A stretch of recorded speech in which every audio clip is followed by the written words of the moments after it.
Hey, what's good, people? And look at that, it's 10:08, one of my favorite numbers. So I like multiples of 9 if you didn't know. Okay, so let's get to the point today, shall we? Because I know you're all probably wondering what the hell is she talking about vampires for. So I am a fan of the mystical, the supernatural, mythical creatures, fairy tale creatures, I don't know, legends, all that kind of stuff, like, phoenixes, griffins, vampires, werewolves, hybrids, all this stuff. I love it because it's a different viewpoint, basically. So I like the stories. I like um, the concept of seeing from somebody else's eyes. So it doesn't really matter what the label is. I just feel like it's another possibility for me to find compassion, for me to find another way to identify with these people, because there are always going to be parts of me that get it when somebody says, "Oh my gosh, I went through this," or "Oh my gosh, I'm feeling this." Because I feel like I've been through a lot already. Lately, obviously, I've been watching the originals, Vampire Diaries. I'm late to the game. Don't laugh at me, okay? I was a fan of Twilight all the way back to, Interview with a Vampire, all that stuff, Vampire in Brooklyn, all that stuff. I think it's really cool. All the stories, right? I am a story person. I love stories. But I got to thinking with Vampire Diaries in the originals, they talk about compelling a lot. It's one of those vampire abilities where you can look deep into someone's eyes and basically hypnotize them into believing something. And I wondered, if that was a super ability of mine, what would I do? And honestly, I think I would try to help people forget that they were suffering, to kind of get rid of their suffering. Obviously, pain happens, but the aspect of suffering to me is to relive that pain over and over again, to revisit that pain of your own accord, or to see that pain manifest in all of the surrounding situations. Um, Loss is like that. I know a friend of mine just recently lost her husband, and I feel very, very badly for her. But right now, she's going through this situation where everywhere she looks, she's reminded of him. And rather than focus on all the good memories that she has, it's a habit of all of ours. She is noticing the lack of him there, and I couldn't feel more for her, but I can't do much because I'm on the other side of the earth. So I have to wait until she reaches out to me in order for me to be able to help. And even then, it's only for a time because I can't be there with her to distract her the whole time. Um, but honestly, I feel like if I could compel people to do that, it may be easier. The reason I thought of that is because I was watching an episode of Vampire Diaries where there was a young man who had lost his parents in a car crash, had turned to drugs and alcohol abuse, was generally disassociating himself from the rest of the world, and suddenly he found a connection with a young lady who was a bartender, or I'm not sure if she was a bartender, but she was on she was considered an outcast. I'm not sure. She's not one of those, towny people or whatever. Or maybe she was. Anyway, the point is she's not one of those popular girls. She's one of those quiet girls that also, is into drugs and alcohol and kind of just parties her way through life. And he found a connection with her, and he saw her for who she truly was. And even though she enjoyed his company, she was looking for something that would make her more popular, that would change her status, basically. So eventually that kind of fell apart, but she was turned to a vampire and subsequently killed. But not knowing the whole story, not knowing, the background of the fact that there were vampires and supernatural beings in the community that he lived in, his sister was kind enough to ask someone to compel him so that he wouldn't have to worry about where this girl went.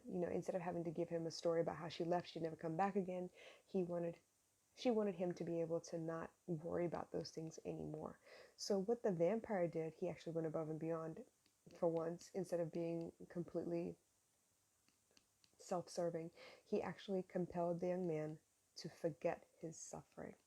And it occurred to me, when you don't have suffering, who are you? What do you do? What kind of person are you? And this young man happened to be pretty studious. He, went about his work, making sure he got his grades together. He went about the business of putting his life back together because there was no longer suffering. And it made me think about the fact that, when we revisit these painful memories, when we talk about them over and over again, where we sit and complain with each other and commiserate together, how much we put on the back burner. Yes, there is this idea that you should be grateful for every aspect of your life. You should talk about the things you're grateful for more often. It is a tactic, a coping mechanism to try and come out of that suffering. But if you did not have the suffering at all, if you knew the pain, you acknowledged the pain, it was there, it's gone, now you've learned and moved forward, after all the stages of grief or whatever, what would you do? How would you be? How would you react? If the same situation presented itself again, would you choose differently if you did not have the suffering anymore? Would you choose a different pattern? Would you choose your own adventure, so to speak? So with that being said, I thought it was really interesting as a concept if we were able to compel people to no longer suffer.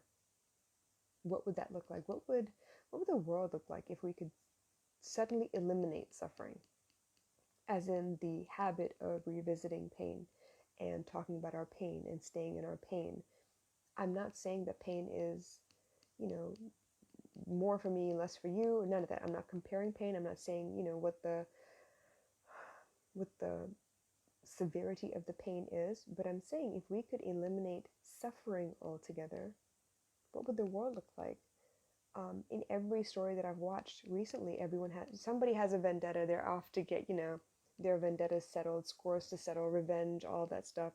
But if you no longer wanted to set it right according to your own terms, if you allowed life to just continue as is, what would that look like?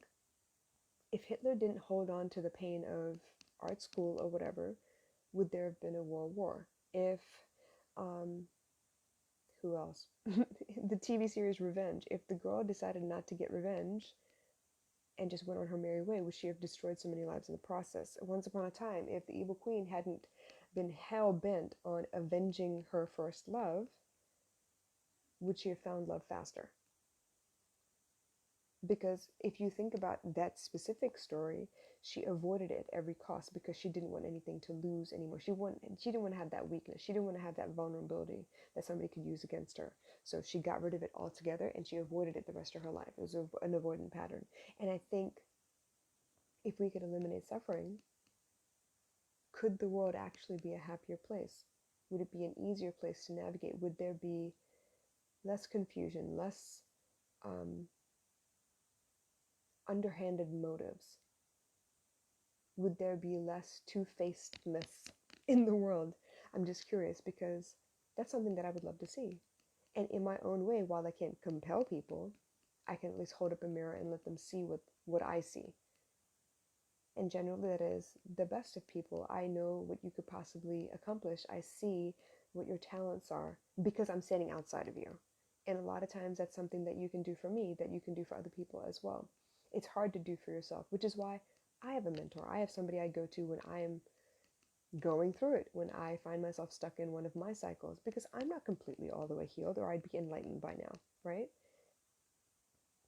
So I'm curious, what would that mean if you could eliminate suffering? If you could choose to celebrate the good things that you do have.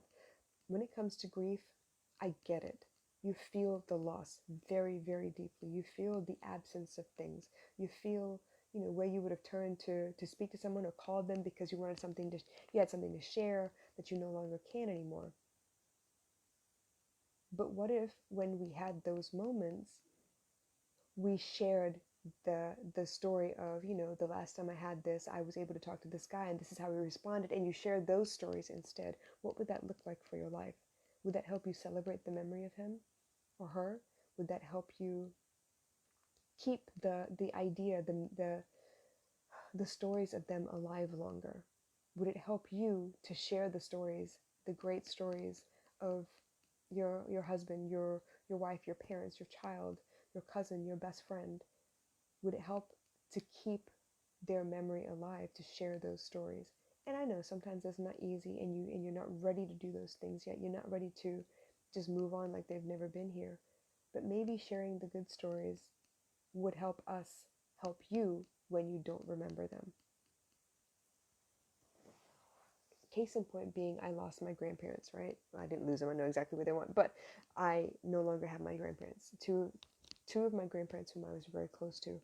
And for a long time, I didn't want to do any of the things that reminded me of them. But then I also realized that in avoiding all of that, while I didn't want to hurt, I could have gone the opposite direction. I could have celebrated all the things that they would have done. I could have embraced the fact that my grandmother made a really mean kulambu, and it was amazing. And even though I would avoid all the fish bits because I didn't like picking up bones, the kulambu was great. Even though I avoided making those curries that reminded me of her, I could have done it sooner. So I wouldn't have to go back and find the recipes later because I still remembered them by heart, because I remember cooking with her the week before or whatever. There's so many ways that we can take suffering, and I wonder sometimes if the concept of a vampire could also be quite healing. I mean, put aside the bloodlust and the craziness, what if they could give us a lot more knowledge? I mean, think of it. We celebrate our elders, right? They have this vast knowledge because they've seen so many things. They've seen so many beginnings and endings. They've seen so many pieces of history repeat themselves. They know exactly what to expect from life now. They've figured it out. And a vampire, technically, if they've lived so many years, hundreds of years, they'd be able to tell us the same things. They know patterns. They know what to expect. They know what humanity is basically like. And what if they could share that information with us? What if they could share that, people tend to do this? You can recognize when people are off on a bender. You can recognize when someone's teetering on the edge, and if you don't do something soon, it's going to end up messy. What if they could share that information? Because honestly, with our elders, we don't seek out that information until it's too late.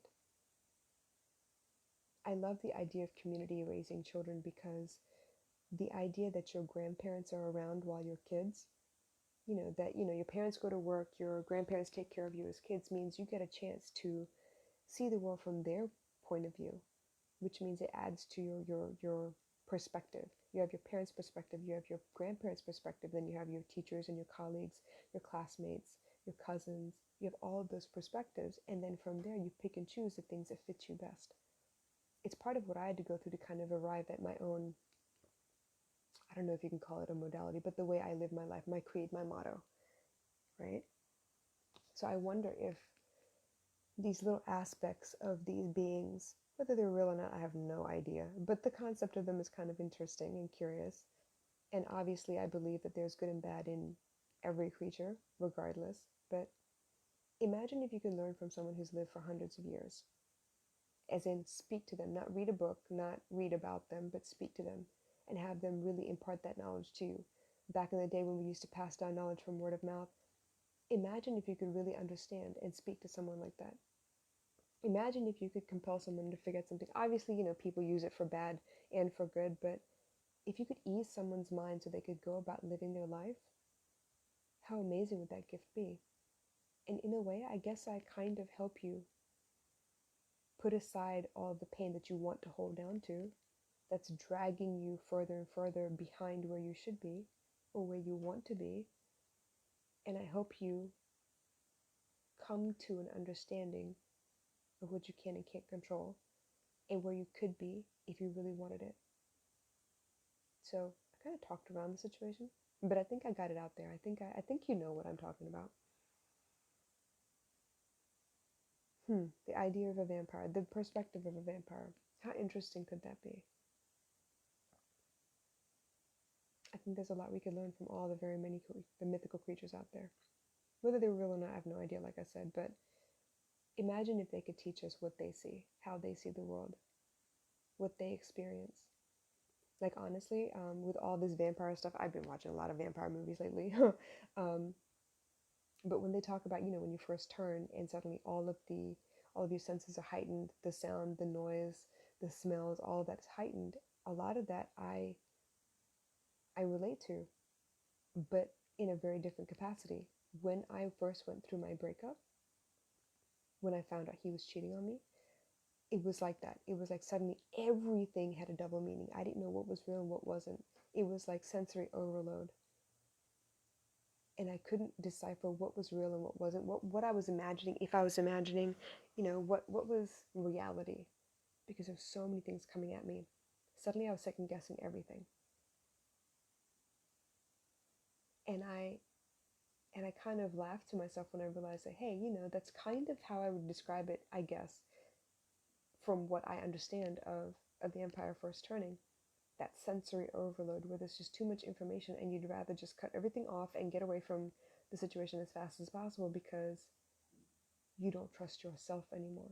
You don't trust what you thought was real anymore. But with time, as with the transformation, with time they learn to get a hold of their senses again and reestablish what's real and what's not real. And they manage from there onwards. And infidelity and deciding to stick with it, I kind of feel is a lot like that as well. A lot of trauma is like that. When you first go through it and you come out of it and you're trying to, heal yourself, suddenly it's sensory overload. There's too many things going on. Grief can be like that. It can be deafening. The silence, the lack of presence, it can be deafening. But eventually, with time, you learn to accept and move forward, and sometimes even fill in the spaces so you don't see the spaces anymore.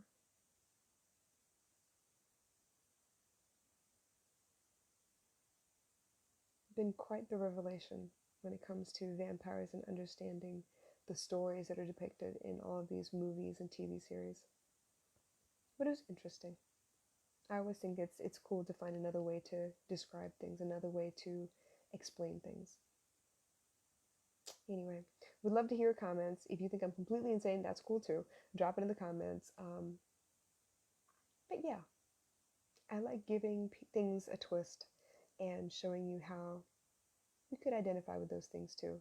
You watch and see. I'm going to show you how I probably have every single issue that the DSM describes, but it's not to downplay any of the seriousness of mental health, but to show you that any one of us has felt all of those emotions at some point, which is why it's so easy to self-diagnose.